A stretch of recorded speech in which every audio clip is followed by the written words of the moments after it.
Hi hello friends, Shri Swami Samarth. तर friends, इथे बघू शकताय माझ्याकडे ही साडी.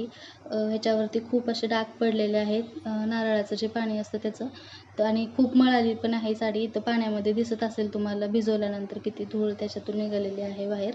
तर आपण एक नैसर्गिक घटक वापरून ही साडी घरच्या घरी क्लीन करणार आहोत. तर बघू शकता ह्याच्यामधली धूळ. कलर खूप कमी गेलेला आहे, पण त्याच्यातले जे घाण वगैरे आहे ते निघालेले आहे. एक 10-15 मिनिट साडी पाण्यामध्ये भिजवून ठेवलं की ते निघतं. तर हा नैसर्गिक घटक नेमका कोणता आहे आणि तो कसा वापरायचा, हे मी याच्यावरती एक संपूर्ण डिटेल व्हिडिओ बनवलेला आहे. तर तुम्ही नक्की एकदा बघा. आणि तुम्हाला कोणती वेगळी पद्धत अशी ड्राय क्लीन करून घ्यायची माहिती आहे का, ती पण सांगा. म्हणजे मला त्याच्यावरती पण व्हिडिओ बनवता येईल. तर बघू शकताय साडी खूप व्यवस्थित पद्धतीने आपण धुतलेली आहे आणि ह्याच्यामध्ये कुठले पण म्हणजे एक्स्ट्रा साडीचा कलर वगैरे गेलेला आहे किंवा डॅमेज वगैरे झाली आहे साडी, असं काहीच झालेलं नाही आहे.